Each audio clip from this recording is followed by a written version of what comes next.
आलम हमराही Arabic speaking course आपका अपना channel. बराए मेहरबानी चैनल को सब्सक्राइब करें।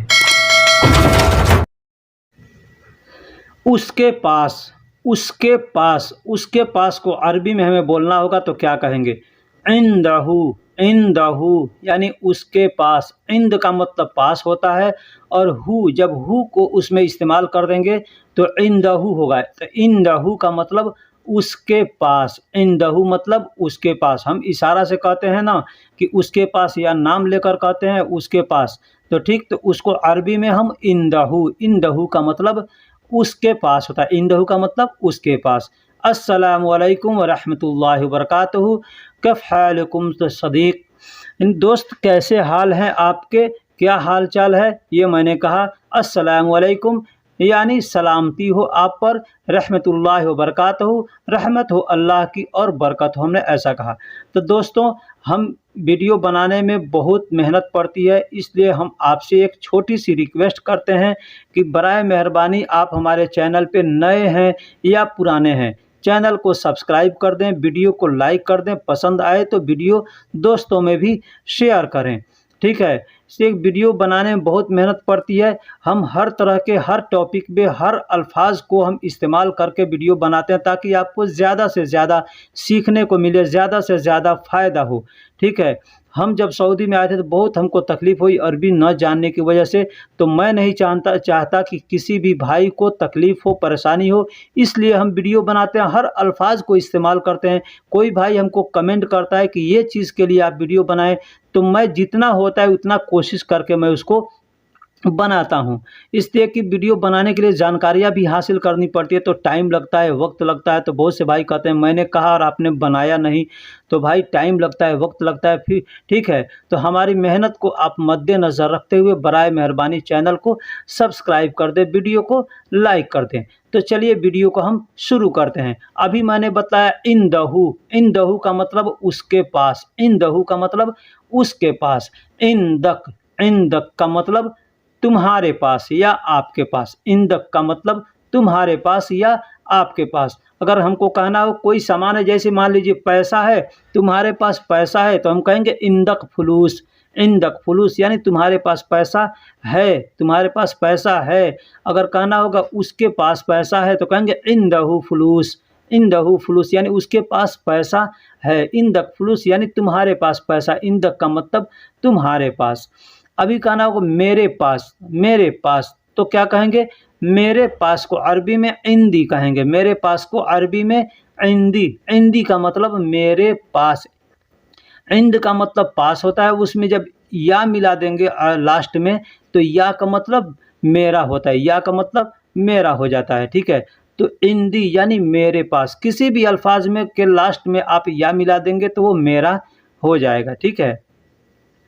गाड़ी, गाड़ी को अरबी में सैयारा कहते हैं, गाड़ी को अरबी में सैयारा कहते हैं। जैसे अभी मैंने बताया कि किसी भी अल्फाज में आप लास्ट में या मिला देंगे तो वो मेरा हो जाएगा।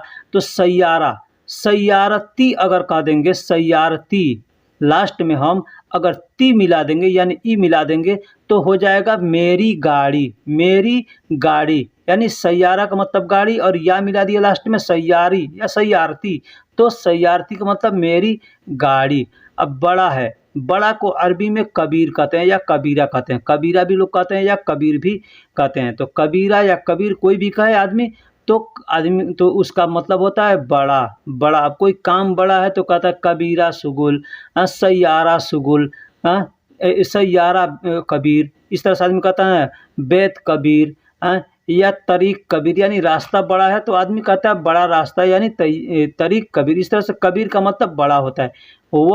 वह को अरबी में होवा कहते हैं, होवा, होवा। लोग होवा हुआ या हुआ हुआ कहते हैं ना, हुआ हुआ कहते हैं, लेकिन हुआ नहीं होता है, लोग हुआ कहते हैं, लेकिन होवा, होवा, होवा को अरबी होवा कहते हैं, वह को अरबी में होवा कहते हैं। तो वह या उस, वह या उस के लिए होवा का इस्तेमाल करते हैं, वह या उस के लिए होवा का इस्तेमाल करते हैं। ये मर्द के लिए, मर्द के लिए यानी मेल के लिए होवा, है ना। छोटा, छोटा को सगीर कहते हैं, छोटा को सगीर कहते हैं। कोई भी चीज़ छोटा है, सामान छोटा है, घर छोटा है, मोबाइल छोटा है, आदमी छोटा है, तो उसको सगीर कहेंगे। सगीर का मतलब छोटा, सगीर का मतलब छोटा। छोटा को सगीर कहते हैं और बड़ा को कबीर कहते हैं। मैं कई वीडियो में बताता हूँ कि कोई भी सामान बड़ा है या छोटा है, उसको कबीर और सगीर का इस्तेमाल हम वहाँ कर सकते हैं। कबीर और सगीर का इस्तेमाल कर सकते हैं, यानी छोटा और बड़ा।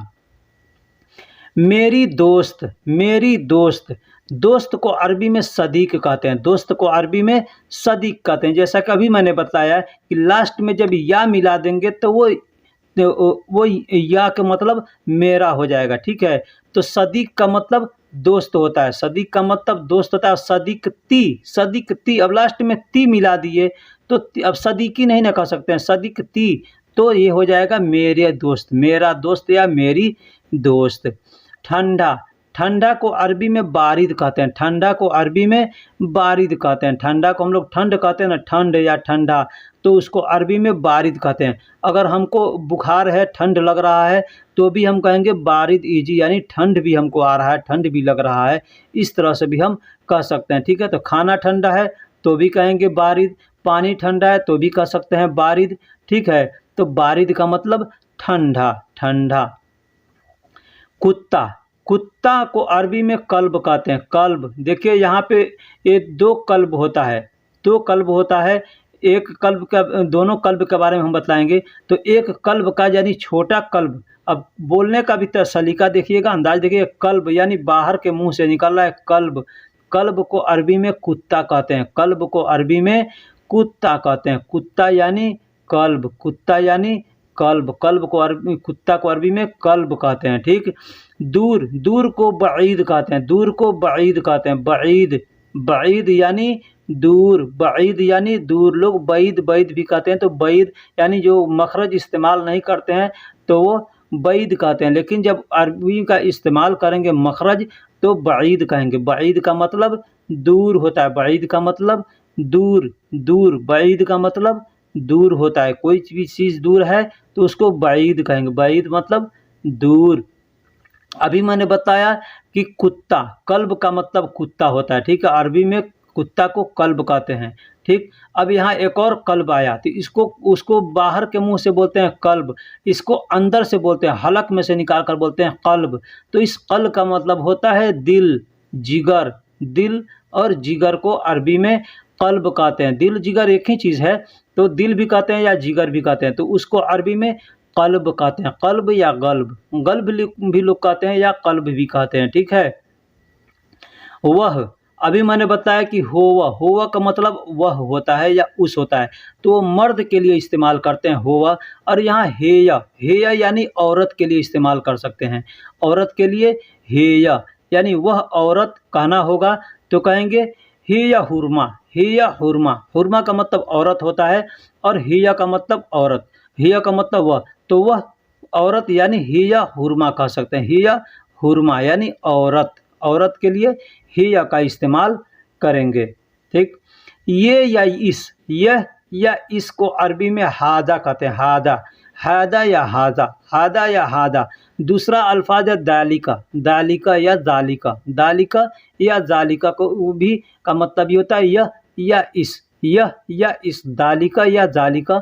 और हाजा का मतलब ये होता है यह या इस, तो लोग हादा भी बोलते हैं या हाजा भी बोलते हैं, ठीक। लोग दालिका भी बोलते हैं या जालिका भी बोलते हैं, तो ज़्यादा लोग दालिका या हादा का इस्तेमाल करते हैं यह या इसके लिए।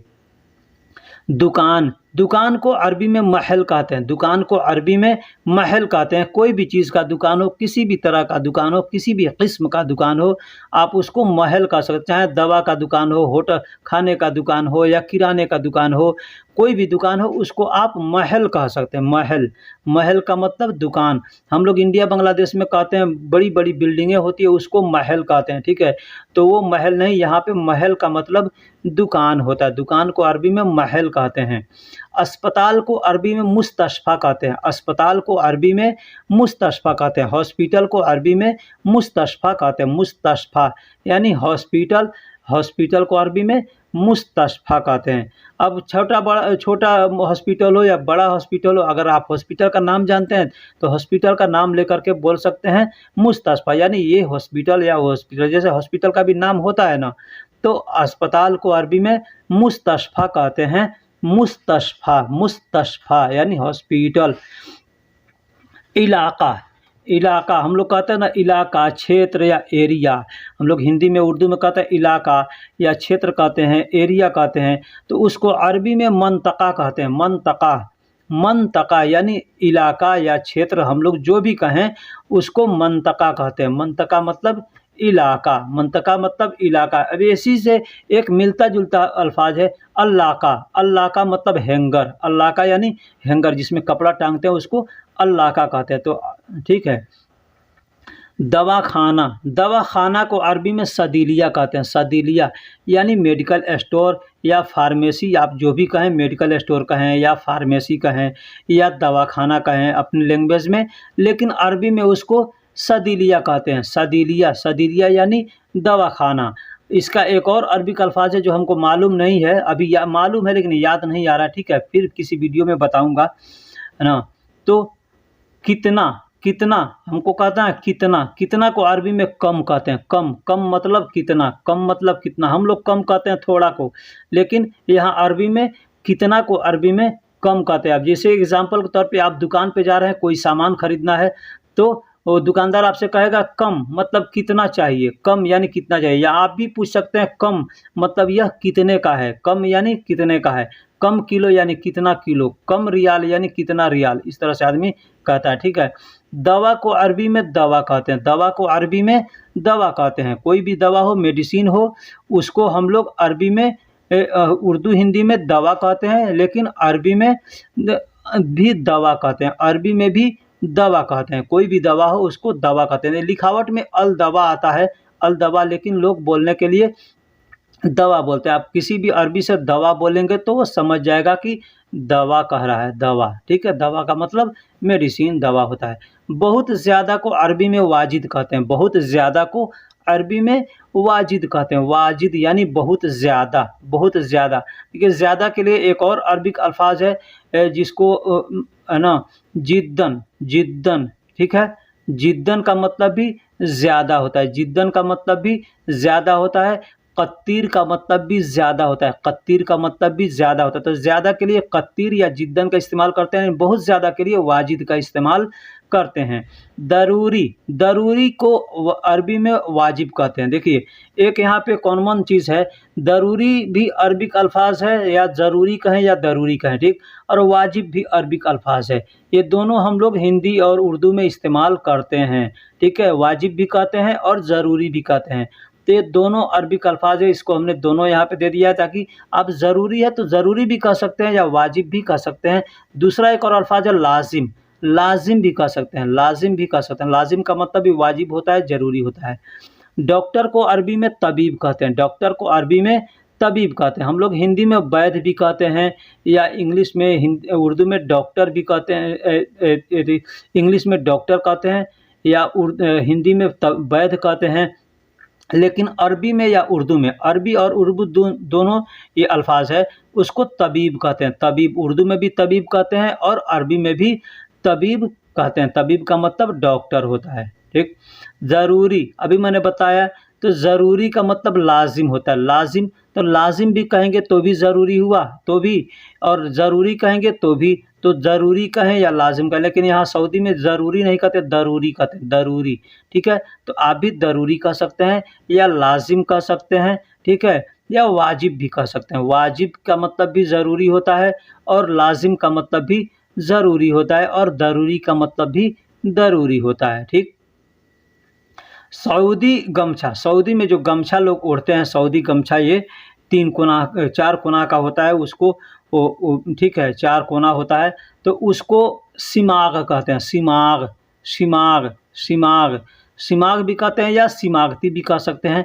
सिमागती या सिमाग ऐसे कह सकते हैं। ठीक है, लेकिन गुथरा भी कह सकते हैं लोग, गुथरा भी कहते हैं। गुथरा का मतलब भी, गुथरा या सिमाग कोई भी आपसे कहे तो समझिए कि वो गमछा को बोल रहा है, सऊदी गमछा को। ठीक है। शुक्रिया, शुक्रिया हम लोग हिंदी उर्दू में किसी को कहते हैं शुक्रिया। शुक्रिया या धन्यवाद कहते हैं, ठीक है, धन्यवाद कहते हैं, या इंग्लिश में थैंक यू कहते हैं, इंग्लिश में थैंक यू कहते हैं, हिंदी में हम लोग धन्यवाद कहते हैं, उर्दू में शुक्रिया कहते हैं। तो अरबी में हम लोग सेम वही शुक्रिया को शुक्रन कहते हैं, शुक्रन, शुक्रन या शुक्रान, शुक्रान भी कह सकते हैं या शुक्रन भी कह सकते हैं। तो हम अरबी में किसी को भी शुक्रान या शुक्रन कह सकते हैं, ठीक है। एक और चीज़ बता दूं, कोई आपसे अगर शुक्रान कहता है तो आप उसको जवाब दे सकते हैं अफ़वन, अफ़वन कह करके जवाब दे सकते हैं, ठीक। कोट को अरबी में बालतू कहते हैं, कोट, कोट जो होता है ना, कोट पैंट आदमी पहनता है ना, तो कोट को, उस कोट को अरबी में बालतू कहते हैं। कोट कचहरी को नहीं, कोट जो कपड़ा होता है उसको अरबी में बालतू कहते हैं, बालतू, बालतू का मतलब कोट, बालतू का मतलब कोट। रंगीन, रंगीन जुब्बा होता है जो यहाँ पे तूब कहते हैं, ठीक है। हम लोग इंडिया के में या बांग्लादेश पाकिस्तान में जुब्बा कहते हैं, ठीक है, जुब्बा, तो उसको यहाँ पे तूब कहते हैं, तूब, तूब, तूब, ठीक है। तो अगर कलर तूब है तो उसको आप मलून तूब कहते हैं, मलून, लोन का मतलब रंग होता है, लोन का मतलब कलर होता है, तो मलून यानी कलर तूब, कलर तूब, मलून तूब यानी कलर तूब, मलून तूब यानी कलर तूब, ठीक है। टावल को अरबी में मुनशफ़ा कहते हैं, मुनशफ़ा, टावल को अरबी में मुनशफ़ा कहते हैं। अब देखिए ये जो टिश्यू पेपर होता है ना, वो भी टावल की तरह होता है, उससे भी क्या किया जाता है, हाथ को साफ़ किया जाता है, मुंह को साफ़ किया जाता है, मुंह पोंछा जाता है, तो उसको भी मुनशफ़ा कहते हैं। शफ़ा का मतलब साफ़ करना होता है, और मुनशफ़ा यानी साफ़ करने वाली चीज़ है वो, तो इसलिए उसको मुनशफ़ा कहते हैं, मुनशफ़ा। तो टावल हो या दस्ती हो या गमछा हो, वहाँ से उसको भी मुनशफ़ा आप कह सकते हैं, ठीक है। मिलिट्री टोपी है उसको तकिया कहते हैं, तकिया, तकिया यानी टोपी, तकिया यानी टोपी, कोई भी तकिया है उसको टोपी कह सकते हैं, किसी भी तरह का तकिया है, तकिया कहते हैं टोपी, तकिया, तकिया मतलब टोपी, टोपी को हम नमाज़ पढ़ने जाते हैं उसको भी तकिया कहते हैं। जो हैट होता है, हैट बोलते हैं हम लोग, या मिलिट्री जो लोग पहनते हैं टोपी, उसको मिलिट्री, उसको तकिया अस्करिया कहते हैं, उसको तकिया अस्करिया कहते हैं। हम लोग नमाज़ पढ़ने जाते हैं उसको सिर्फ तकिया कहते हैं, ठीक।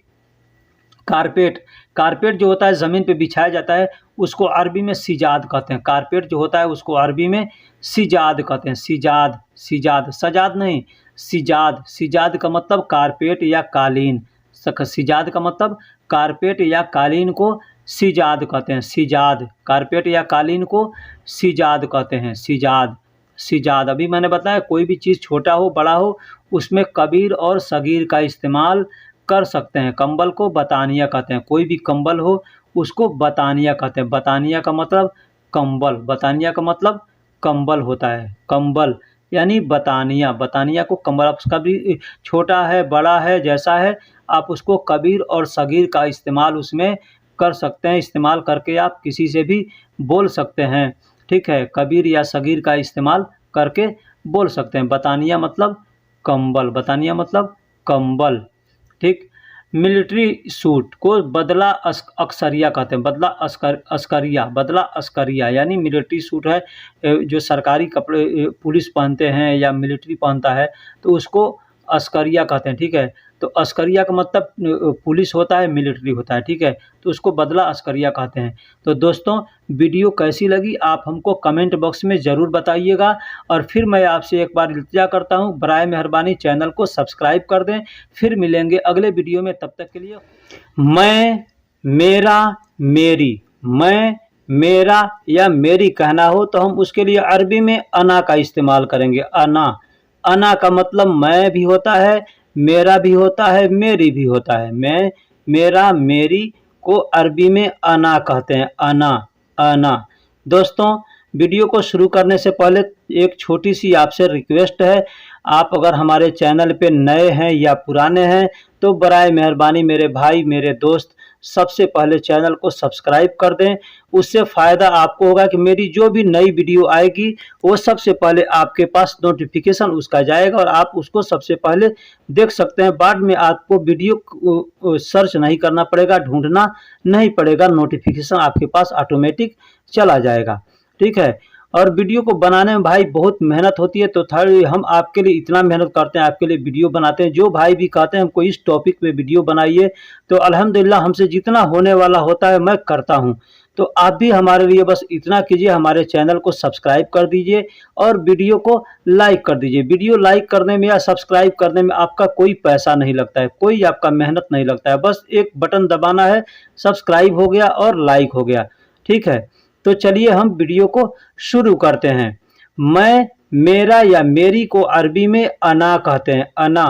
अगर लेडीज कहेगी, औरत कहेगी तो अना का मतलब मेरी हो गया, और मर्द कहेगा तो अना का मतलब मेरा हो गया। मैं के लिए भी अना इस्तेमाल करते हैं, मेरा या मेरी के लिए भी अना इस्तेमाल करते हैं। मेरा या मेरी, मेरा या मेरी के लिए दूसरा जो अल्फाज है वो ली, ली, लाम और या मिलकर के ली होता है। तो ली का मतलब भी मेरा या मेरी। ली का मतलब मैं नहीं होगा, ली का मतलब मैं नहीं होगा। अना का मतलब मैं भी होता है, मेरा भी होता है, मेरी भी होता है, लेकिन ली का मतलब सिर्फ मेरा या मेरी के लिए ली का इस्तेमाल करते हैं।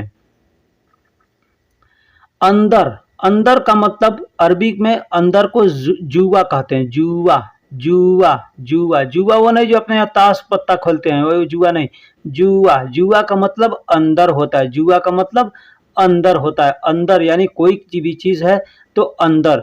दखल का भी इस्तेमाल करते हैं या दाखिल भी कर सकते हैं अंदर के लिए, लेकिन जुआ भी कहते हैं। कोई आपसे अगर दाखिल कहेगा तो दाखिल का मतलब भी अंदर होता है, जुआ कहता है तो जुआ का मतलब भी अंदर होता है, और बिल कहता है तो बिल का मतलब भी अंदर होता है।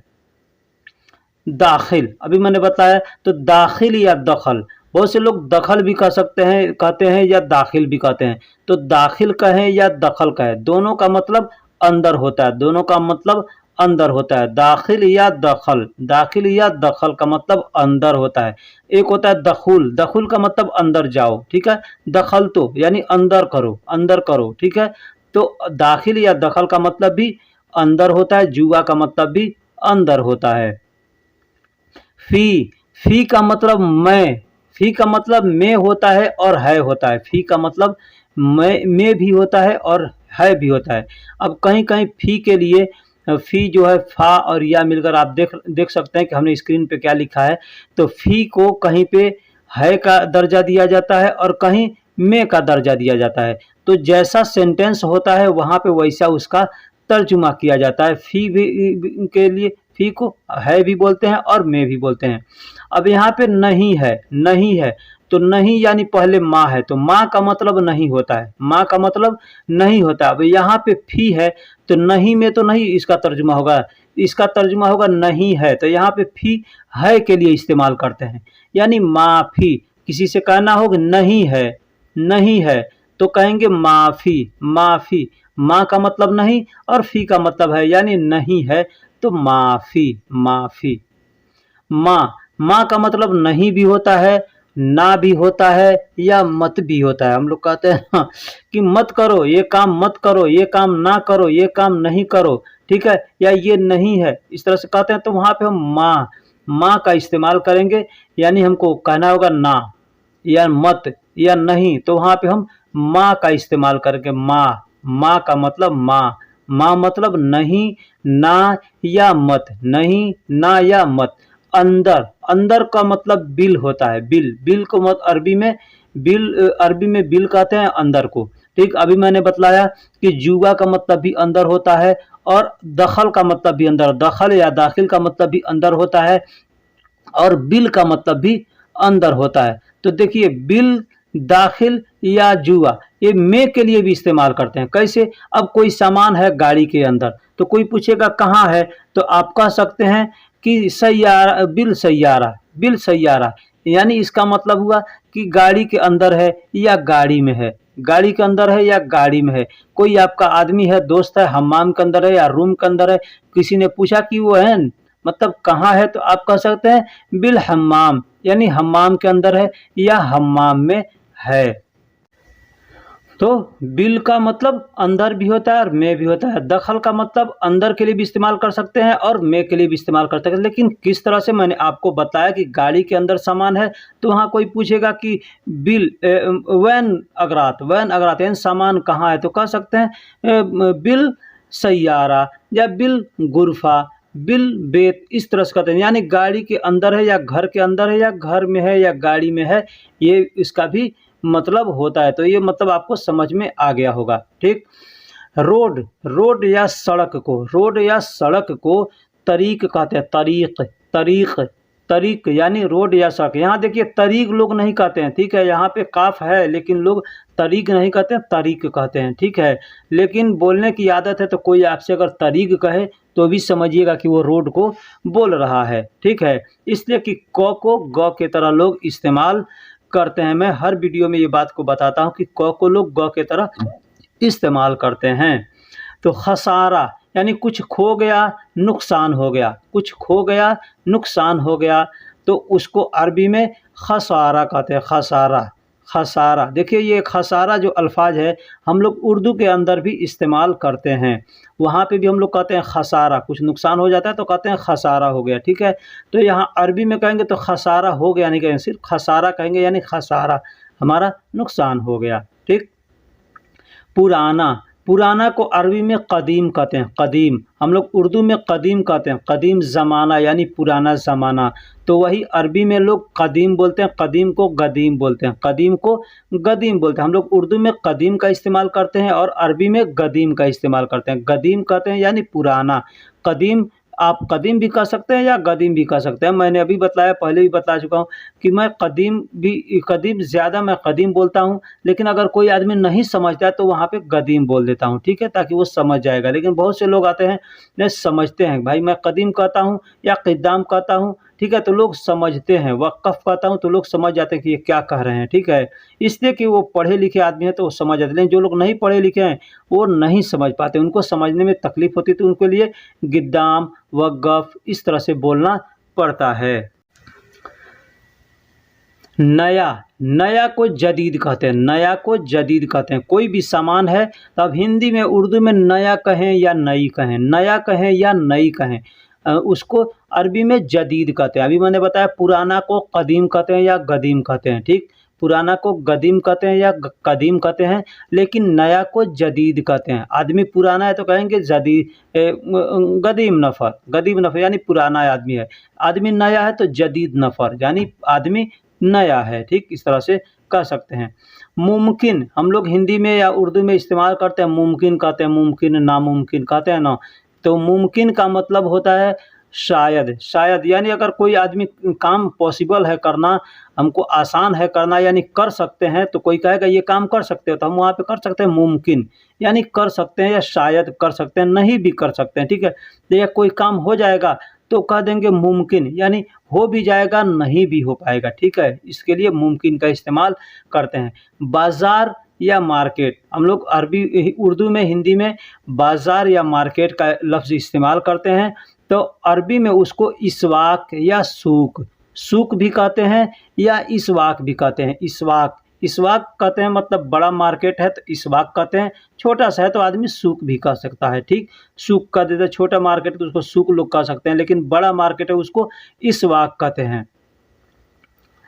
पैर, पैर को अरबी में कदम कहते हैं, कदम, कदम लोग गदम भी कहते हैं, तो गदम या कदम, गदम भी कह सकते हैं या कदम भी कह सकते हैं, गदम भी कह सकते हैं या कदम भी कह सकते हैं। पैर को जो आदमी का लेग होता है उसको कदम भी कह सकते हैं या गदम। तो पैर क्या होता है, ये नीचे का जो पंजा हमारा है उसको हम लोग कदम कहते हैं, पैर कहते हैं, तो वो उसको पैर कहते हैं, तो उसको अरबी में कदम कहते हैं या गदम कहते हैं, कदम या गदम कहते हैं। हाथ को अरबी में यद कहते हैं, हाथ को अरबी में यद कहते हैं, यद, यद का मतलब हाथ, जो हमारा हाथ है पंजा है, पंजा उसको यद, हाथ को यद कहते हैं, ठीक है। यद या ऐसे लिखने में यदुन भी आता है, यदुन भी लोग कहते हैं और यद भी कहते हैं। तो यदुन अगर आदमी कहे तो भी समझिए कि हाथ को बोल रहा है, यद यद कहे तो भी, जैसे आदमी हाथ से काम करता है तो कहता है ना कि ये हाथ से हमने काम किया, तो वो यद होता है, ठीक। खो गया, कुछ खो गया, अभी मैंने बताया कि खो गया, नुकसान हो गया, उसके लिए खसारा का इस्तेमाल करते हैं, तो खसारा भी कहते हैं और जा भी कहते हैं। जा का मतलब खो गया, जा का मतलब खो गया, आदमी कोई खो गया या कुछ सामान खो गया तो कहेंगे जा या दा भी कह सकते हैं, दा लोग दा भी कहते हैं या जा भी कह सकते हैं। हमने दोनों लफ्ज़ इस्तेमाल किया, लिखा है हिंदी में दा लिखा है, उर्दू में जा लिखा है। बाल, बाल को अरबी में सार कहते हैं, बाल को अरबी में सार कहते हैं। सार, सार का मतलब बाल होता है। सार का मतलब बाल होता है। जिस्म का किसी भी हिस्से का बाल हो उसको हम सार कह सकते हैं। सार, सार का मतलब बाल, कोई भी बाल हो, सर का बाल हो या जिस्म के किसी भी हिस्से का बाल हो उसको हम सार कह सकते हैं। सार का मतलब बाल होता है। सार का मतलब बाल होता है। बाल, बाल का मतलब सार अरबी में कहते हैं। बैठो, बैठने को अरबी में इजलिस कहते हैं। बैठने को अरबी में इजलिस कहते हैं। इजलिस, इजलिस। आप नमाज पढ़ते हैं तो उसमें बैठते हैं तो उसको जलसा कहते हैं। तो जलसा या इजलिस का मतलब बैठना होता है। जलसा होता है कहीं तो लोग क्या करते हैं, बैठ कर के सुनते हैं ना, यानी जलसा यानी वहाँ लोग जाके बैठते हैं और सुनते हैं, उसको जलसा कहते हैं। ठीक उसी तरह से बैठने को इजलिस कहते हैं। बैठने का एक और अरबी है गाद। गाद का मतलब भी बैठना होता है और इजलिस का मतलब भी बैठना होता है।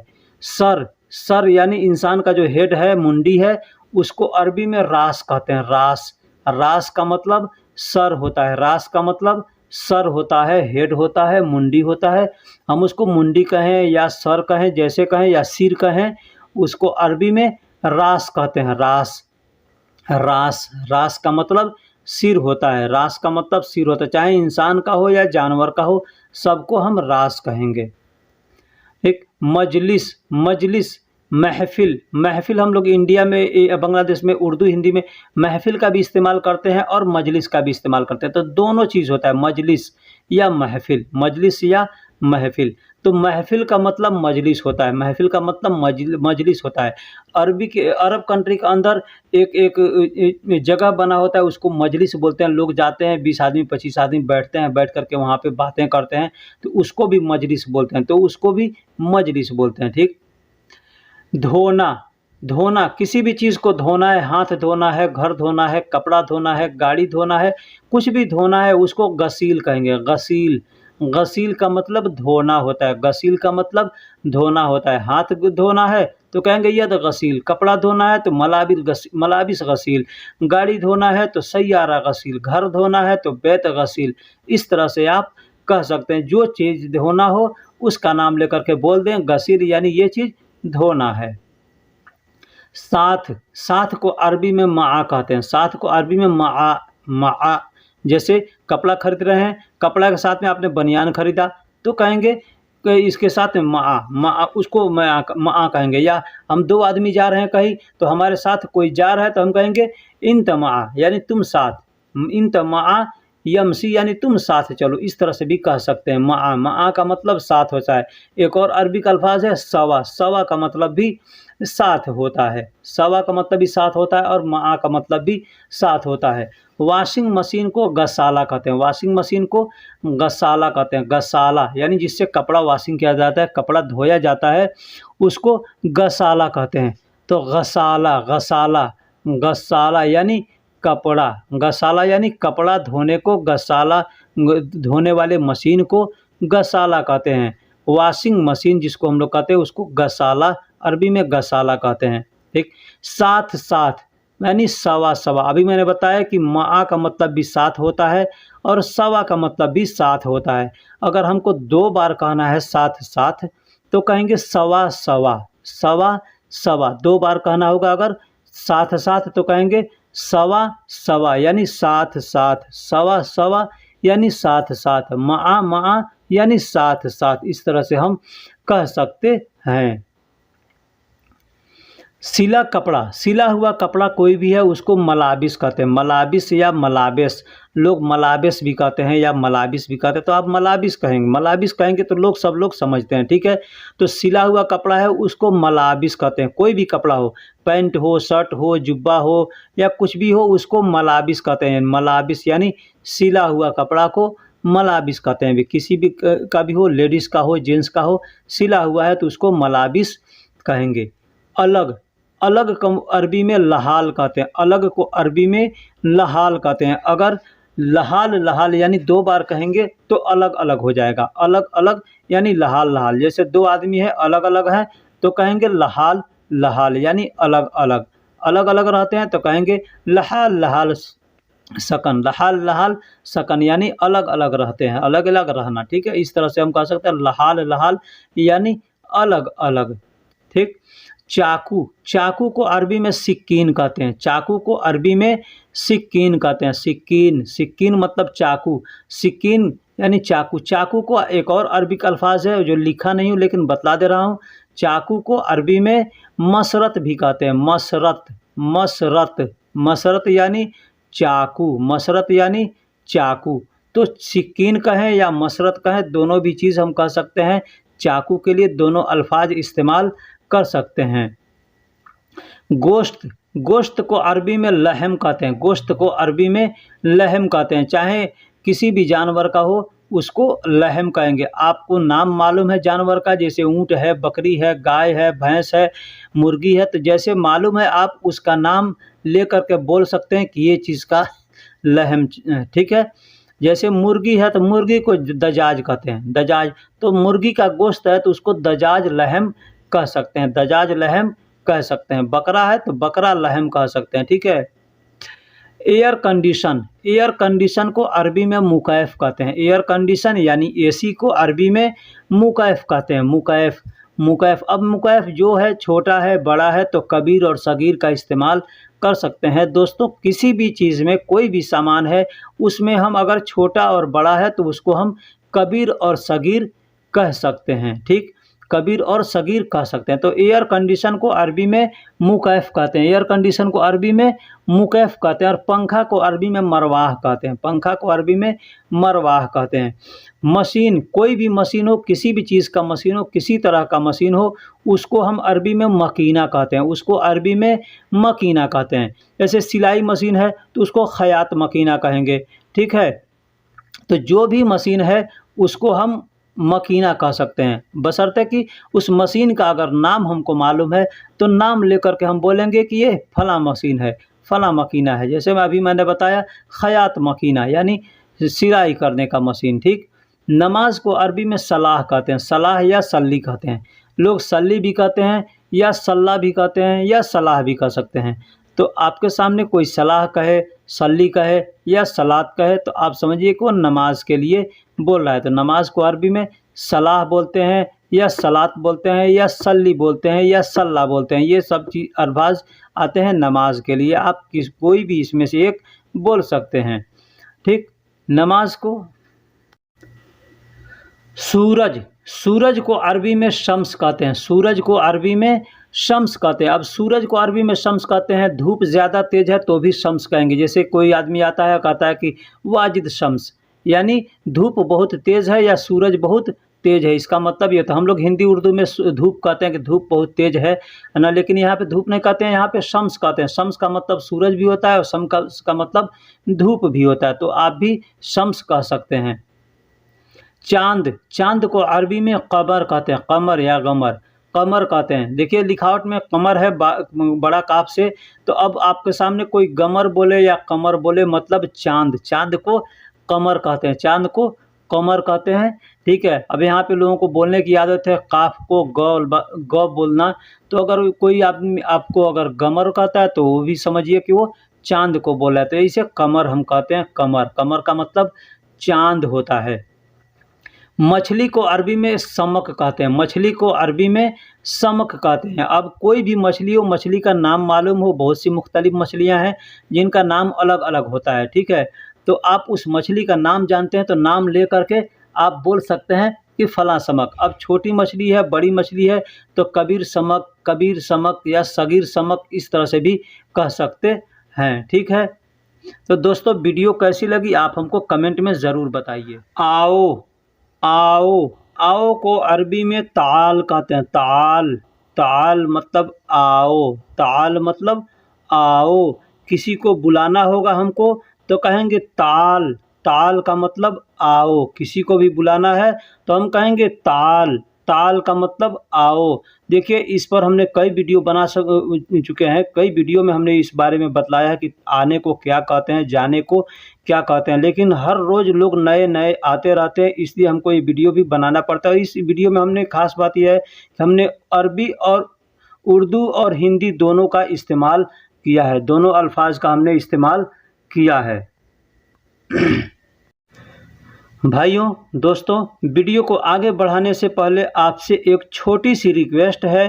अगर आप हमारे चैनल को सब्सक्राइब करें तो बहुत आपकी मेहरबानी होगी, क्योंकि भाई वीडियो बनाने में बहुत मेहनत लगता है, बहुत वक्त लगता है, बहुत परेशानियां भी होती है। तो आप इसको मद्देनज़र रखते हुए बराए मेहरबानी हमारे चैनल को सब्सक्राइब कर दें और वीडियो को लाइक कर दें। अगर पसंद आए तो दोस्तों में शेयर भी करें, ताकि आपके दोस्त भी इससे फ़ायदा उठा सकें। हमको वीडियो बनाने का मकसद ये नहीं है कि मैं बहुत ज़्यादा इससे पैसा कमाता हूँ या कुछ भी नहीं। हमको जो परेशानियाँ हुई सऊदी अरब आने के वक्त में, आने के बाद, तो वो परेशानियाँ आपके साथ ना हो, इसके लिए मैं वीडियो बनाता हूँ। ठीक है, तो चलिए हम वीडियो को अब शुरू करते हैं। पीना, पीना यानी शरब। पीना को अरबी में शरब कहते हैं। शरब, शरब, शराब नहीं, शराब नहीं। एक आदमी हमसे शराब बोल रहा है, तो मैंने कहा भाई शराब नहीं तो शरब होता है। शरब का मतलब पीना, कुछ भी पीना है, पानी पीना है, जूस पीना है या लस्सी पीना, कुछ भी पीना है तो उसको शरब कहते हैं। शरब, शरब यानी पीना, शरब यानी पीना। जाओ, जाओ यानी रोह। जाओ, जाओ को अरबी में रोह कहेंगे। जाओ को अरबी में रोह कहेंगे। अभी मैंने बताया कि आने को, किसी को बुलाना होगा तो कहेंगे ताल, लेकिन कहेंगे जाओ, जाओ तो कहेंगे रोह। रोह का मतलब जाओ। अब रोह का मतलब जाओ भी होता है, जा रहा हूँ होता है, जाऊँगा होता है, जाता हूँ होता है, या जाते हो। तो ये सब के लिए रोह का इस्तेमाल करते हैं। रोह का मतलब जाओ। ठीक। शरबत, शरबत को अरबी में असीर कहते हैं। असीर, शरबत को अरबी में असीर कहते हैं। असीर का मतलब शरबत, असीर का मतलब शरबत। असीर या असीर, असीर भी लोग कहते हैं या असीर भी कहते हैं। तो शरबत होता है। शरबत यानी कोई भी चीज़ का शरबत होगा, चाहे एप्पल का हो, आम का हो, चाहे दूध नींबू का हो, किसी भी चीज़ का हो तो उसको शरबत कहेंगे। अरबी में असीर कहेंगे, असीर। खाना, खाना को अरबी में अक्किल कहते हैं। खाना को अरबी में अक्किल कहते हैं। अक्किल। अब खाना कौन सा खाना है? खाना का मतलब होता है अक्किल, उसको कहते हैं खाने को। जैसे दाल, चावल, सब्जी, रोटी जो कुछ है तो उसको खाना कहते हैं। तो उस खाने को जब हम मुंह में खाएंगे तो उसको अक्किल कहते हैं। अक्किल, अक्किल का मतलब खाना होता है और कोलू का मतलब खाओ होता है। कोलू का मतलब खाओ ना। नमक को अरबी में मिल्ह कहते हैं। मिल्ह, नमक को अरबी में मिल्ह कहते हैं। मिल्ह, लोग मिल मिल भी कहते हैं। मिल्ह होता है, मीम लाम और बड़ी हा मिलकर मिल्ह होता है, तो इसको अरबी में मिल्ह कहते हैं। हम लोग हिंदी में या उर्दू में नमक कहते हैं, इंग्लिश में साल्ट कहते हैं, अरबिक में उसको मिल्ह कहते हैं। मिल्ह का मतलब नमक होता है। मिल्ह का मतलब नमक, नमक को अरबी में मिल्ह कहते हैं। मिल्ह। खाना, अभी मैंने बताया कि खाना को अरबी में अक्किल कहते हैं। तो वो जो खाना होता है उसको खाने को अरबी में अक्किल कहते हैं, लेकिन खाना जो होता है दाल, चावल, रोटी, सब्जी, उसको तआम कहते हैं। उसको तआम कहते हैं। हम लोग उसको भोजन कहते हैं हिंदी में, हिंदी में भोजन कहते हैं, और उसको अरबी में तआम कहते हैं। उर्दू में खाना कहते हैं और अरबी में तआम कहते हैं। लेकिन उसी को जब खाएंगे तो कहेंगे अक्किल। अक्किल यानी खाया। ठीक। तेल, तेल को अरबी में ज़ैत कहते हैं। ज़ैत, ज़ैत का मतलब तेल। तेल, कोई भी तेल हो, किसी भी चीज़ का तेल हो, उसको ज़ैत कहते हैं। ज़ैत का मतलब तेल, खाने वाला तेल है उसको अक्किल ज़ैत कहते हैं। ठीक। गाड़ी में तेल डाला जाता है तो वो सैयारा ज़ैत कहेंगे या मोबिल ज़ैत कहेंगे। जो चीज़ का तेल होगा, सर में लगाना होगा तो उसको रास ज़ैत कहेंगे, रास ज़ैत कहेंगे। ठीक। तो खाने का तेल है तो उसको अक्किल ज़ैत कहेंगे। ठीक।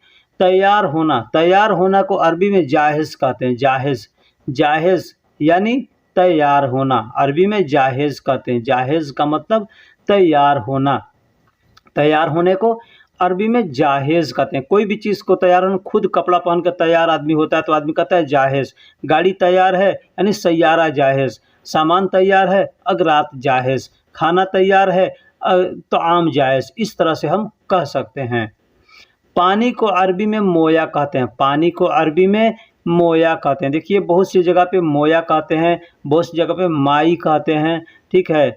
और माउन भी कहते हैं या माँ भी कहते हैं। माँ, माँ का मतलब भी पानी होता है, मोया का मतलब भी पानी होता है, माई लोग कहते हैं, माई का मतलब भी पानी होता है, और माउन, माउन मीम अलिफ हमज़ा के ऊपर पेश होता है दो, तो माउन कहते हैं, उसको पानी होता है। ठीक, काम को अरबी में अमल कहते हैं या शुगुल कहते हैं। अमल भी कहते हैं और शुगुल भी कहते हैं। काम, कोई भी काम हो उसको अरबी में अमल भी कहते हैं या शुगुल भी कहते हैं। शुगुल भी कह सकते हैं, अमल भी कह सकते हैं, मतलब काम। काम को अरबी में अमल कहते हैं या शुगुल कहते हैं। कोई भी काम होगा, कोई भी काम, जैसे काम हम लोग करते हैं उसको शुगुल कहते हैं। लिख रहे हैं तो वो भी एक काम है, तो कहेंगे कि मैं काम कर रहा हूँ, तो लिख। ठीक है, तो रोको या रुको, रोको या रुको को अरबी में वक़्फ़ कहते हैं। वक़्फ़, वक़्फ़ देखिए लिखावट में वक़्फ़ आता है, वाव, बड़ा काफ और फा, वक़्फ़, लेकिन लोग वक़्फ़ कहते हैं। ठीक है, तो आप भी वक़्फ़ कह सकते हैं, या मखरज के साथ अगर इस्तेमाल करें तो वक़्फ़ भी कह सकते हैं। वक़्फ़ का मतलब या वक़्फ़ का मतलब रुको या रोको। किसी को रोकना होगा तो भी कहेंगे वक़्फ़, या खुद रुकना होगा तो भी कहेंगे वक़्फ़। मजदूर यानी काम करने वाला, मजदूर यानी काम करने वाला को आमिल कहते हैं। आमिल, आमिल यानी काम करने वाला है। आमिल का मतलब काम करने वाला। मजदूर जो होता है, वर्कर होता है, उसको अरबी में आमिल कहते हैं। आमिल, कोई भी काम करता हो, किसी भी किस्म का काम करता हो, उसको आमिल कहेंगे। आमिल, आमिल का मतलब काम। हर आदमी आमिल है, कोई न कोई किसी तरीके का काम करते रहता है। ठीक है, इसलिए आमिल कहते हैं।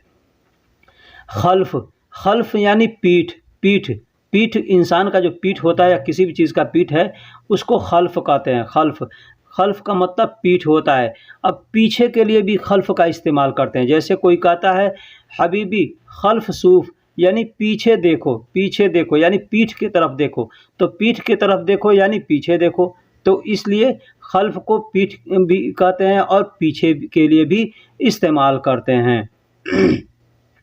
नौकरानी, नौकरानी यानी जो लेडीज़ औरत काम करने वाली होती है, घरों में जो काम करती है औरत, उसको हम लोग नौकरानी कहते हैं। ठीक है, अरबी में उसको खद्दामा कहते हैं। खद्दामा, खद्दामा यानी नौकरानी, खद्दामा यानी नौकरानी। देखिए ये खद्दामा जो अल्फाज है, ये उर्दू में भी इस्तेमाल होता है और अरबी में भी इस्तेमाल होता है। अरबी में भी हम लोग खद्दामा, उर्दू में भी हम लोग खद्दामा या खादिम कहते हैं। खादिम यानी मर्द होता है, उसको खादिम कहते हैं। औरत होती है तो खद्दामा कहते हैं। वर्क, वर्क यानी कागज़, कागज़ को या पेपर को वर्क कहते हैं। वर्क, एक वर्क, वर्क या वर्गा, वर्गा भी कहते हैं, या वर्क, अभी मैंने बताया कि काफ को ग लोग कहते हैं, तो वर्क भी कह सकते हैं या वर्गा भी कह सकते हैं। वर्क भी कह सकते हैं या वर्गा भी कह सकते हैं। वर्गा या वर्ग, वर्ग भी कह सकते हैं या वर्क भी कह सकते हैं। कागज़ को, पेपर हो, किसी भी तरह का कागज़ हो, पेपर हो, उसको वर्गा कह सकते हैं या वर्क कह सकते हैं। गिद्दाम, आगे को या सामने को, आगे को या सामने को गिद्दाम कहते हैं। गिद्दाम, अरबिक में देखिए हमने गिद्दाम लिखा है, गिद्दाम, गिद्दाम। अब आप गिद्दाम कहें या गिद्दाम कहें, गिद्दाम भी कह सकते हैं, गिद्दाम भी कह सकते हैं। मैं तो किसी से बात करता हूँ तो मैं गिद्दाम नहीं कहता, मैं गिद्दाम कहता हूँ। मैं गिद्दाम कहता हूँ, वक़्फ़ कहता हूँ, साफ साफ, इसलिए कि भाई गिद्दाम होता है। भले बोलने के लिए लोग गिद्दाम भी बोलते हैं, समझने वाले समझ जाते हैं भाई ये क्या कहना चाहते हैं। ठीक है, पेन को अरबी में कलम कहते हैं, कलम, लेकिन यहाँ अरबिक में लोग गलम, गलम कहते हैं। ठीक है, तो गलम भी कहते हैं या कलम भी कहते हैं, तो होता कलम है अरबिक में। अभी काफ और लाम मीम, बड़ा काफ और लाम और मीम मिलकर कलम होता है, लेकिन लोग गलम, गलम बोलते हैं। तो गलम आपके सामने कोई बोले तो समझ जाइए कि भाई गलम बोला है, मैं तो कलम ही बोलता हूँ। ठीक है, मैं कलम बोलता हूँ, इसलिए कुरान भी पढ़ते हैं उसमें कलम आया है, तो हम लोग कलम कहते हैं। जैसे इक़रा बिस्मि रब्बिकल्लज़ी है, उसमें अल्लमल बिल कलम, अल्लमल बिल कलम आता है ना, तो कलम पढ़ते हैं, वहाँ पे लोग गलम नहीं पढ़ते हैं, लेकिन ऐसे बोलने में लोग गलम, गलम कहते हैं। ठीक है, तो वारा, पीछे को अरबी में वारा कहते हैं, पीछे को अरबी में वारा कहते हैं। मैंने अभी बताया कि खल्फ भी कहते हैं, तो खल्फ का मतलब पीठ होता है, लेकिन पीछे के लिए भी इस्तेमाल करते हैं, लेकिन जो पीछे का असल अरबी है वो वारा है। वारा मतलब पीछे, वारा मतलब पीछे। दीन, दीन यानी दीन, दीन को अरबी में यौम कहते हैं। दीन को अरबी में यौम कहते हैं। यौम, यौम यानी कौन सा दिन, अतवार, मंगल, सोमवार कहते हैं ना हम लोग, तो उसको, उस दिन को यौम कहते हैं। और अलयौम का मतलब आज होता है। अलयौम का मतलब आज होता है। इसमें दो अल्फाज इस्तेमाल किए हैं, एक दिन, एक यौम, एक अलयौम। यानी यौम का मतलब दिन होता है, अलयौम का मतलब आज होता है। दिन या रात, अब दिन जो होता है, दिन दिन उसको हम लोग कहते हैं, तो दिन को अरबी में नहार कहते हैं। जैसे रात दिन कहते हैं ना, तो उस दिन को नहार कहते हैं और रात को लैल कहते हैं। दिन को नहार कहते हैं और रात को लैल कहते हैं। रात को लैल कहते हैं, दिन को नहार कहते हैं और रात को लैल कहते हैं। तो दोस्तों, वीडियो कैसी लगी हमको कमेंट बॉक्स में ज़रूर बताइएगा। फिर मिलेंगे अगले वीडियो में। खून, खून को अरबी में अदम कहते हैं। खून को अरबी में अदम कहते हैं। अदम, अदम भी कहते हैं या दम भी कहते हैं। अदम भी कहते हैं या दम कहते हैं। आप अरबिक का लिखावट भी देख सकते हैं अगर आप अरबिक जानते हैं तो, कि अरबिक में हमने अदम लिखा है और दम लिखा है। अलिफ है, अलिफ के ऊपर हमज़ा है। तो अदम, अदम या दम का मतलब खून होता है। अदम या दम का मतलब खून होता है, ब्लड, ब्लड। दोस्तों, मैं आपसे इस वीडियो को शुरू करने से पहले छोटी सी एक रिक्वेस्ट करता हूं। आप हमारे चैनल पे अगर नए हैं या पुराने हैं तो बराए मेहरबानी सबसे पहले चैनल को सब्सक्राइब कर दें, वीडियो को लाइक कर दें, क्योंकि हम हर रोज़ एक नया वीडियो आपके लिए लाते हैं ताकि आपको फ़ायदा हो सके, आप ज़्यादा से ज़्यादा सीख सकें। ये वीडियो हमने बनाया है, एक भाई ने हमें कमेंट किया था कि थोड़ा बॉडी के ऊपर, इंसानी अज़ा के ऊपर एक वीडियो बनाइए जिससे मालूम हो सके कि बदन के हिस्सों को अरबी में क्या कहते हैं। तो हमने इसलिए उनके कहने पर वीडियो बनाया है। तो इस वीडियो से ये नहीं है कि सिर्फ उनको फ़ायदा होगा, जो हजरात देखेंगे सीखेंगे सबको फ़ायदा होगा। इसलिए मेरी रिक्वेस्ट है कि बराए मेहरबानी चैनल को सब्सक्राइब कर दें। बाल, बाल को शार कहते हैं। बाल को शार कहते हैं। शार, शीन, ऐन और रा, शीन, ऐन और रा मिलकर शार, शार का मतलब बाल होता है। शार का मतलब बाल होता है। हिंदी में हमने सार लिखा है, लेकिन अरबिक का आप लिखावट अगर आपको अरबिक मालूम है तो देख सकते हैं। शार, शार यानी मखरज के साथ पढ़ेंगे तो शार, नहीं तो ऐसे सार लोग कहते हैं। सिर, सिर को अरबी में रास कहते हैं। रास, सिर को अरबी में रास कहते हैं। सिर को यानी हेड को, इंसान के हेड को या किसी भी चीज़ का हेड है, सिर है, मुंडी है, उसको रास कहते हैं। रास लिखावट में अरबिक में अलिफ और लाम शुरू में आता है तो उसको अल रास कहते हैं, लेकिन रास आप बोल सकते हैं रास। रास का मतलब सिर होता है। रास का मतलब सिर होता है। ज़ुबान, ज़ुबान यानी जीभ, जीभ को अरबी में लिसान कहते हैं। जीभ को अरबी में लिसान कहते हैं। जीभ, जीभ को अरबी में लिसान कहते हैं। जीभ या ज़ुबान को जिससे हम ये बोलते हैं, उस ज़ुबान को लिसान कहते हैं। लिसान, लिसान अरबिक में लिसान कहते हैं। हिंदी और उर्दू में हम जीभ कहते हैं या ज़ुबान कहते हैं, लेकिन अरबी में लिसान कहते हैं। हाथ, हाथ को अरबी में यद कहते हैं या यदुन कहते हैं। यदुन या यद कहते हैं। यद कहते हैं या यदुन कहते हैं। यदुन लिखावट में यदुन आता है, या और दाल के ऊपर दो पेश होता है, लेकिन हमने पेश नहीं दिया है, सिर्फ यद लिखा है। ठीक, तो आपके सामने यदुन आए या यद आए, आप उसका मतलब हाथ समझिएगा। हाथ को अरबी में यद कहते हैं या यदुन कहते हैं।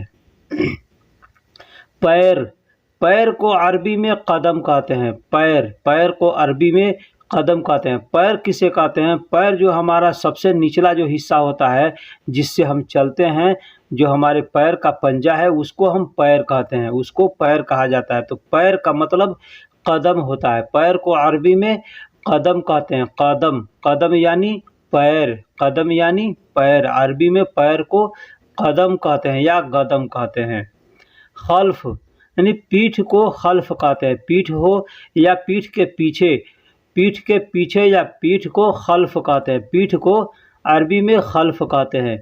ये खल्फ जो है पीछे के लिए भी इस्तेमाल किया जाए, जैसे लोग कहते हैं पीछे देखो, यानी ये खल्फ सूफ मतलब पीठ के पीछे देखो। तो खल्फ का मतलब पीठ होता है और पीछे के लिए भी खल्फ का इस्तेमाल करते हैं। पेट, पेट यानी पेट को अरबी में बतन कहते हैं, पेट को अरबी में बतन कहते हैं या मैदा कहते हैं। मैदा उर्दू अल्फाज भी है और अरबिक अल्फाज भी है, ठीक है। तो पेट कहते हैं हम लोग, पेट को अरबी में बतन भी कहते हैं या मैदा भी कहते हैं। मैदा मैदा कहते हैं उसको जिसमें खाना हमारा पचता है, उसको मैदा कहते हैं। अरबिक में उसे बतन कहते हैं, अरबिक में उसे बतन कहते हैं। बतन यानी पेट। दिमाग दिमाग को अरबी में अल-मुख कहते हैं। मुख मुख यानी दिमाग, दिमाग को अरबी में मुख कहते हैं। आपने सुना होगा लोग कहते हैं माफ़ी मुख, यानी दिमाग नहीं है, दिमाग खाली है। माफ़ी मुख यानी दिमाग नहीं है, तो वही मुख है।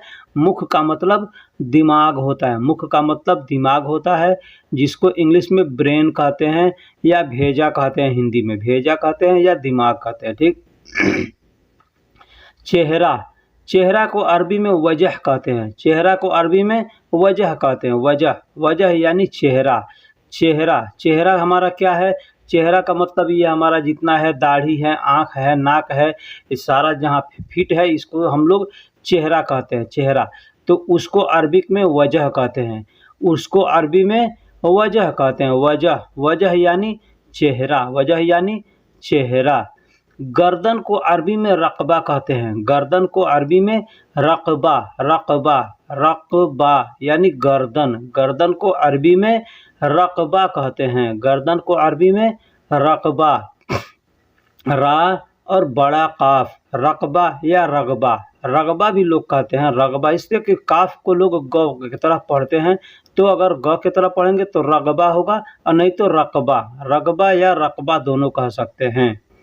आँख आँख को अरबी में ऐन कहते हैं, आँख को अरबी में ऐन कहते हैं। ऐन ऐन का मतलब आँख होता है, यानी एक आँख को कहना होगा तो ऐन कहेंगे, दोनों आँखों को कहना होगा तो अयून कहेंगे। अयून अयून यानी आँखें, अयून यानी आँखें।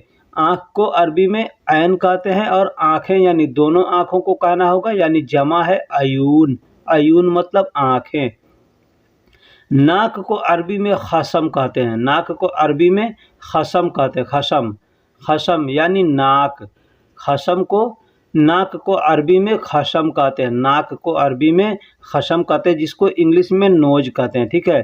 तो अरबी में उसको खसम कहते हैं, हम लोग हिंदी में उर्दू में नाक कहते हैं। नाक नाक यानी अरबिक में उसको खसम कहते हैं, खसम खसम खसम। अब इसी से मिलता जुलता एक अल्फाज है, इसको हमने यहाँ पे दे दिया, जैसे खसम। अभी मीम हटा देंगे, वहाँ बा लगा देंगे तो खसब हो जाएगा। तो खसब का मतलब लकड़ी होता है, खसब का मतलब लकड़ी होता है। ये हमको अल्फाज यहाँ देना नहीं था, लेकिन हमने ये खसब इसलिए दे दिया ताकि मिलता जुलता अल्फाज है ना, आदमी को ध्यान में आएगा तो बोलेगा अरे खसम का मतलब तो वो नाक बताया है, तो ये खसब का मतलब लकड़ी कहाँ से हो गया, ठीक। तो ये खसब होता है। मुँह मुँह यानी फम, मुँह यानी फम। मुँह किसको कहते हैं? जिसमें हम लोग खाना खाते हैं, तो जब दोनों होठों को खोलेंगे तो उसको क्या कहेंगे? मुँह। तो उस मुँह को अरबी में फम कहते हैं, फम फम। मुँह को अरबी में फम कहते हैं, मुँह को अरबी में फम कहते हैं, फम। हम लोग मुँह पूरे चेहरा को भी मुँह आदमी कहता है, लेकिन जो मुँह हो, दोनों होठ जब खुलेगा तो मुँह दिखता है, तो उस मुँह को फम कहते हैं। होठ होठ को अरबी में शफ़ा कहते हैं, होठ को अरबी में शफ़ा कहते हैं, शफ़ा शफ़ा। होठ को अरबी में शफ़ा कहते हैं, लेकिन यही दोनों होठ जब कहना होगा तो शफ़ायफ़ कहेंगे। दोनों होठ को, ऊपर के और नीचे को, दोनों होठ को जब कहना होगा तो शफ़ायफ़ कहेंगे। शफ़ायफ़ यानी होठ की जमा है शफ़ायफ़, एक होठ को शफ़ा कहेंगे, दोनों होठ को शफ़ायफ़ कहेंगे, शफ़ायफ़। होठ होठ को शफ़ा कहते हैं, होठ को अरबी में शफ़ा कहते हैं, शफ़ा। और होठ होठ का एक और अरबिक अल्फाज है, वो भी हम आपको बतला रहे हैं। होठ को अरबी में दूसरा जो अल्फाज है उसको बुरतुम कहते हैं, बुरतुम बुरतुम बुरतुम। बे रा और तो मीम मिलकर बुरतुम होता है। तो एक होठ को कहना होगा तो बुरतुम कहेंगे, और दोनों होठ को कहना होगा तो बुरातिम कहेंगे, दोनों होठ को बुरातिम कहेंगे। बुरातिम यानी होठ की जमा है बुरातिम। आँख, ये आँख के ऊपर का जो बाल होता है, आँख के ऊपर का जो बाल देख रहे हैं आप, उसको हम लोग अरबी में उर्दू में भौहें कहते हैं, भौहें भौहें कहते हैं, ठीक है। तो उसको अरबिक में हाजिब कहते हैं, हाजिब हाजिब हाजिब यानी भौहें, जो आँख के ऊपर की बाल है। एक तो आँख पर बाल होता है, एक आँख के ऊपर जो बाल है वो माथे के ऊपर, माथे पर, उसको भौहें कहते हैं। तो उसको अरबी में हाजिब कहते हैं, हाजिब। गाल, गाल को अरबी में खद कहते हैं, गाल को अरबी में खद कहते हैं, गाल को अरबी में खद कहते हैं, इंग्लिश में चिक कहते हैं। तो उसको गाल को अरबी में खद कहते हैं, खद खद यानी गाल। उर्दू में रुखसार कहते हैं, हिंदी में गाल कहते हैं, या हिंदी में भी गाल कहते हैं और उर्दू में भी, उर्दू एक उसका अल्फाज है जिसको रुखसार कहते हैं। तो रुखसार को अरबी में खद कहते हैं, खद। जबड़ा, जबड़ा जो आदमी का होता है, ये नीचे का हिस्सा एक होता है दाढ़ी वाला और ऊपर का हिस्सा होता है नाक वाला। जो दोनों मुंह जब खुलेगा तो अंदर जो दिखता है उसको जबड़ा कहते हैं। तो उस जबड़ा को अरबी में फीक कहते हैं, फीक या फिग, फिक या फिग, फिग भी कहते हैं या फिग भी कहते हैं। इसलिए कि फिग मतलब क को लोग ग की तरह पढ़ते हैं, तो इसलिए फिग। अगर फिग आए तो भी समझिए जबड़ा है, फिक आए तो भी समझिए कि जबड़ा, जबड़ा को बोल रहा है। कान, कान को अरबी में अदन कहते हैं या अजन कहते हैं, अदन, अदन या अजन। देखिए लिखावट में अलिफ और जा और नून है, जाल और नून, तो अजन होता है, लेकिन लोग बोलने के लिए अदन अदन बोलते हैं। जैसे हाजा होता है और हादा लोग बोलते हैं, ठीक उसी तरह से अजन है या इजन है, उसको लोग अदन अदन बोलते हैं, ठीक है, अजन या अजन।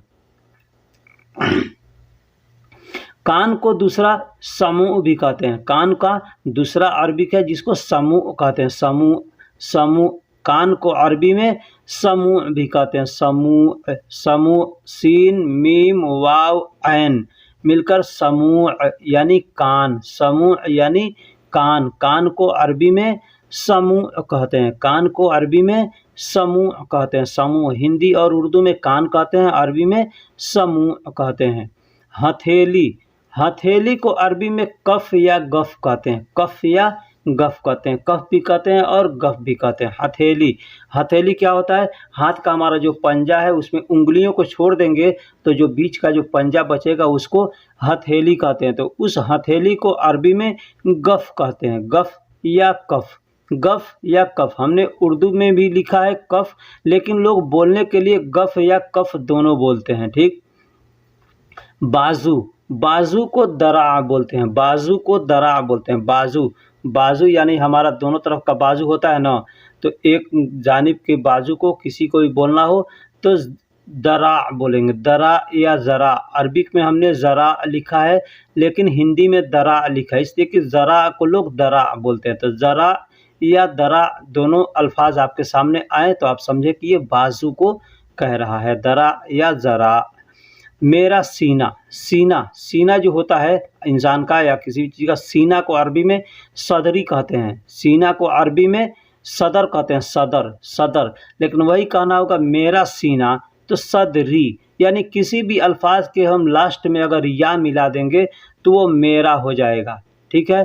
मेरा, कोई भी सामान है, कोई भी चीज़ है, उसके लास्ट में अगर आप में या मिला देंगे तो मेरा हो जाता है। सदर का मतलब सीना होता है, सदर का मतलब सीना और सदरी का मतलब मेरा सीना। सदर का मतलब सीना होता है, सीना यानी छाती, चेस्ट आदमी का होता है जो आगे का हिस्सा, उसको सीना कहते हैं हम लोग। तो अरबी में उसको सदर कहते हैं, अरबी में उसको सदर कहते हैं, सदर यानी सीना। सदर का मतलब सीना, सदरी कहेंगे तो मेरा सीना, सदरी का कहेंगे तो मेरा सीना, सदर कहेंगे तो सीना। कंधा, कंधा को अरबी में कतफ कहते हैं, कंधा को अरबी में कतफ कहते हैं। अगर कोई गतफ कहे आपके सामने तो भी समझिएगा कि वो सीना, कंधा को बोल रहा है, कंधा को कतफ कहते हैं, कतफ, कतफ। लेकिन लोगों को आदत है काफ को ग बोलने का, ठीक है। और जो लोग अच्छे पढ़े लिखे हैं वो लोग ऐसा गलती नहीं करते हैं, वो लोग साफ बोलते हैं, लेकिन कुछ लोग हैं जो गतफ गतफ कहते हैं, ठीक। उंगली, उंगली को असबा कहते हैं, असबा, असबा। उंगली को फिंगर जो होता है हमारा उसको असबा कहते हैं। असबा, असबा, असबा का मतलब उंगली, उंगली। असबा का मतलब उंगली, जिसको इंग्लिश में फिंगर कहते हैं, इंग्लिश में फिंगर कहते हैं। असबा, असबा का मतलब उंगली, असबा मतलब उंगली। अंगूठा, जो अंगूठा हमारा होता है सबसे मोटा वाला जो उंगली होता है साइड का, उसको अबहा कहते हैं। अबहाम, अबहाम यानी अंगूठा। अबहाम का मतलब अंगूठा, अंगूठा को अरबी में अबहाम कहते हैं। अंगूठा को अरबी में अबहाम कहते हैं। अबहाम, अबहाम का मतलब अंगूठा। अबहाम का मतलब अंगूठा, अंगूठा को अरबी में अबहाम कहते हैं। पुष्ट, पुष्ट को जहर भी कहते हैं। जहर, जहर। पुष्ट यानी पीठ, पीठ को हमने बताया कि पीठ को खल्फ भी कहते हैं, लेकिन उसका दूसरा अरबी है जहर। पुष्ट को अरबी में या पीठ को अरबी में जहर भी कहते हैं। जहर, जहर, दहर या दहर कह सकते हैं। दहर या जहर। ये जोहर नहीं है, जोहर एक नमाज होता का नाम है, तो जोहर नहीं है, जहर है, जहर या दहर कह सकते हैं। दहर कह सकते हैं यानी पीठ को, पुष्ट को। कुल्हा, कुल्हा जो आदमी का होता है ये रान के पास जो वो कमर से नीचे, तो उसको कुल्हा कहते हैं ना। तो कुल्हा को अरबी में अरदाफ कहते हैं। अरदाफ, अरदाफ यानी कुल्हा, अरदाफ यानी कुल्हा। अरदाफ, अरदाफ यानी कुल्हा, अरदाफ। अगर यही दोनों कुल्हा को कहना हुआ तो अरदाफिन कहेंगे। अरदाफिन या अरदाफ का मतलब कुल्हा होता है। कुल्हा, कुल्हा को एक और अरबिक है जिसको विर्क कहते हैं। विर्क, कुल्हा का एक और अरबिक है जिसको विर्क या विर्ग कहते हैं। विर्ग भी कह सकते हैं या विर्क भी कह सकते हैं। विर्ग या विर्क आपके सामने कोई बोले तो आप समझिए कि ये कुल्हा को बोल रहा है। कुल्हा को विर्क या विर्ग, विर्क या विर्ग, विर्क भी कह सकते हैं या विर्ग भी कह सकते हैं। जैसा मैंने बताया कि काफ को ग लोग पढ़ते हैं, ग की तरह बोलते हैं, तो विर्क या विर्ग आए तो उसका मतलब कुल्हा होता है। टांगे, टांगे यानी दोनों टांगों को सिकान कहते हैं। सिगान, सिकान, सिकान। देखिए सिकान हमने लिखा है अरबिक में, अब उसको बोलने के लिए पढ़ने के लिए लोग सिगान भी कहते हैं। सिगान, सिगान। तो आप सिगान भी कह सकते हैं या सिकान भी कह सकते हैं। सिकान, सिकान। तो सिगान कहना को तो सिकान नहीं कहेंगे, सिकान। बड़ा काफ अंदर के हलक से निकलता है तो सिकान या सिगान कह सकते हैं।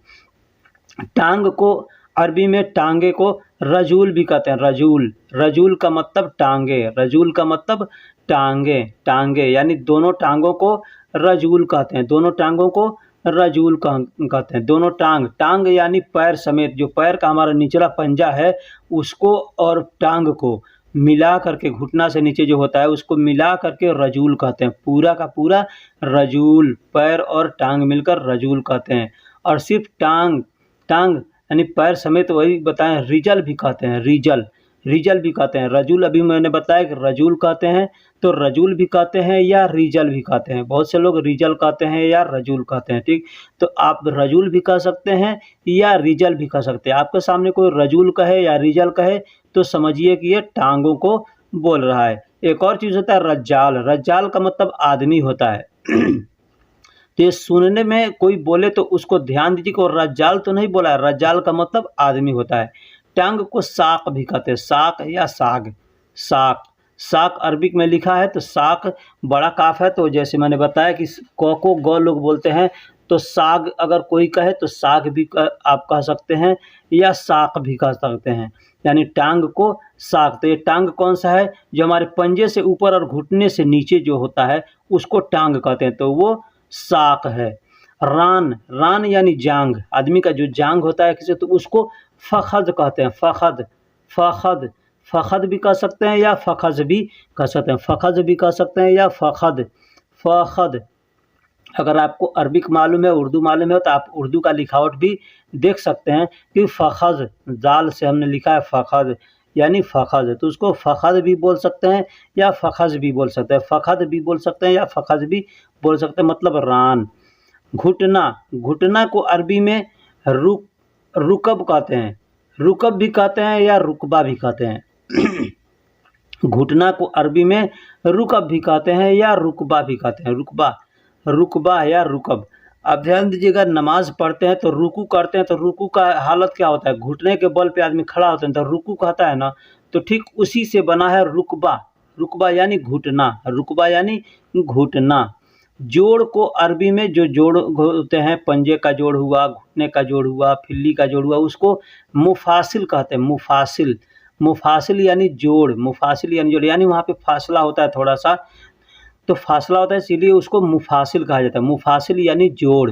तो जो हिस्से का, बदन के हिस्सों का जो जोड़ होता है उसको मुफासिल कहते हैं। कोई भी जोड़ होगा उसको मुफासिल कहेंगे। हाथ का जोड़ है, घुटने का जोड़ है।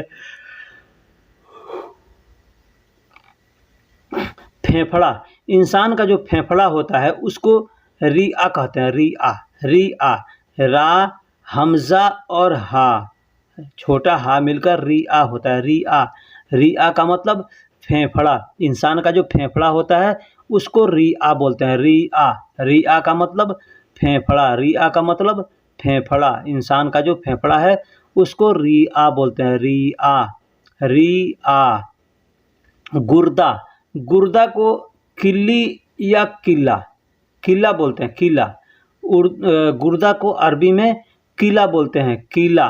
देखिए लिखावट में हमने दो लिखावट लिखा है, दोनों लिखावट लोग पढ़ते हैं और लिखते हैं किला, किला, किला यानी गुर्दा। गुर्दा को अरबी में किला बोलते हैं, गुर्दा को अरबी में किला बोलते हैं, किला, किला। किला नहीं, अपने यहाँ जो किला कहते हैं वो किला नहीं, ताजमहल का किला नहीं, किला ना। पित्त, पित्त जो होता है आदमी का, पित्त होता है ना, पित्त, वो पित्त या पित्ता लोग कहते हैं, पित्ता भी कहते हैं या पित्त भी कहते हैं। हम लोग इंडिया में तो पित्त ही कहते हैं। तो उसको मराह कहते हैं, अलमराह, अलमराह, अलमराह यानी पित्ता, पित्ता या पित्त। पित्त हम लोग बहुत से इंडिया में पथरी हो जाता है पित्त के अंदर, पित्त की थैली के अंदर, तो उसी पित्त को अलमराह कहते हैं, अलमराह। अलमराह यानी पित्त या पित्ता, पित्ता भी कह सकते हैं या पित्त भी कह सकते हैं, कहते हैं। तो उसको अरबी में अलमराह कहते हैं, अलमराह।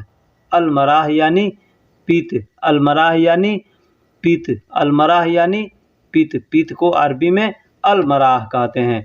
तो दोस्तों वीडियो कैसी लगी आप हमको कमेंट में ज़रूर बताइएगा। अगर कोई हमसे गलती हुई हो तो उसको भी आप हमको ज़रूर बताइएगा कि आपने ये गलती किया है, ये गलती बोला है लिखने में या पढ़ने में, ठीक। इसलिए कि हम भी इंसान है भाई, हमसे भी गलती होती है। और आवाज़ की थोड़ी सी हमको खांसी है, बहुत दिन से ठीक नहीं हो रहा है, ठीक है। तो इंशाल्लाह ठीक हो जाएगा। इसकी वजह से थोड़ी आवाज़ में भी परेशानी आती है। और वीडियो कैसी लगी हमको बताइएगा। और आप हमारे चैनल पे नए हैं या पुराने हैं तो भाई चैनल को सब्सक्राइब कीजिएगा और वीडियो को लाइक कीजिएगा और अपने दोस्तों में भी शेयर कीजिएगा, ताकि आपके दोस्त जो हैं वो भी इससे फ़ायदा उठा सकें, ठीक है। आपके दोस्त जो हैं उससे वो भी फ़ायदा उठा सकें। अपने दोस्तों की भी मदद की जाती है कुछ इस तरह से या कुछ उस तरह से, जैसे भी हो सके। तो फिर मिलेंगे अगले वीडियो में। आलम हमराही अरबिक स्पीकिंग कोर्स, आपका अपना चैनल। बराए मेहरबानी चैनल को सब्सक्राइब करें।